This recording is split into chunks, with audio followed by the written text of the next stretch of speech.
ओम श्री साई राम। 18 अगस्त 1996 को भगवान श्री सत्य साई बाबा द्वारा अपनी अमृत वाणी से कहा, एक बार एक राजा महाभारत की कथा से अत्यंत प्रभावित हुआ और इस बात से भी कि किस प्रकार धर्मात्मा पांडवों ने दुष्ट कौरवों पर विजय प्राप्त की। उसने चाहा कि उसकी जीवन कथा भी महाभारत के समान लिखी जाए और उसने उसे नायक के रूप में प्रस्तुत किया जाए। राजा ने अपने दरबार के विद्वानों और कवियों की सभा बुलाई और उसने कहा, हे महान विद्वानों, यदि तुम मेरी कथा महाभारत की तर्ज पर लिखो और मुझे धर्मनिष्ठ सत्य के प्रति पांडवों में सबसे बड़े युधिष्ठिर के समान दिखाओ तो मैं तुम्हें भरपूर पुरस्कार दूंगा। तब एक विद्वान ने पूछा, महाराज, तो आपके 4 बेटे भाइयों के रूप में हमें किन्हें दिखाना होगा? राजा ने कुछ विचार कर कहा, मेरे 4 मंत्री मुझे बहुत प्रिय हैं, तुम उन्हें मेरे भाई मान सकते हो। फिर विद्वान ने प्रश्न किया, महाराज, तब कौरव कौन होंगे?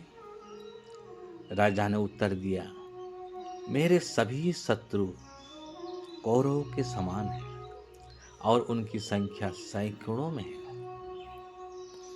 यह सब सुनकर एक विद्वान कवि उठ खड़ा हुआ और बोला, महाराज, पांडव 5 भाई थे।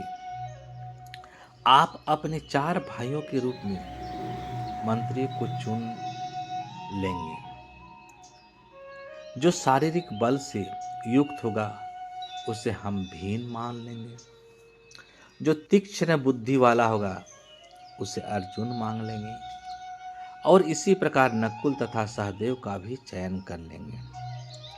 परंतु एक और महत्वपूर्ण पक्ष है जिस पर आपको अवश्य विचार करना होगा। जब आपको युधिष्ठिर और आपकी पत्नी को द्रौपदी के रूप में दर्शाया जाएगा तो द्रौपदी 5 पांडवों की पत्नी थी। इसका अर्थ ये हुआ कि आपकी पत्नी को आपके 4 मंत्रियों की पत्नी भी दिखाना पड़ेगा। अब आपको यह तय करना होगा कि द्रौपदी की भूमिका किसे दी जाएगी, जो न केवल आपकी पत्नी होगी बल्कि आपके 4 मंत्रियों की पत्नी भी। यह सुनते ही राजा ने तुरंत महाभारत की तर्ज पर अपनी कथा लिखवाने का विचार त्याग दिया। इस कथा से हमें यह शिक्षा मिलती है कि महाभारत जैसे महान ग्रंथों को पढ़ते समय उनके पीछे छिपे दिव्य तत्व और गूढ़ अर्थ को समझना चाहिए।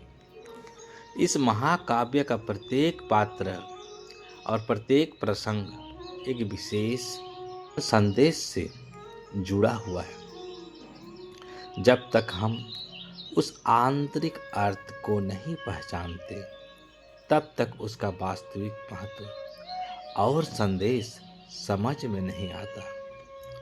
जो व्यक्ति इस जीवन तत्व को नहीं समझता उसकी स्थिति भी उस राजा जैसी ही होती है।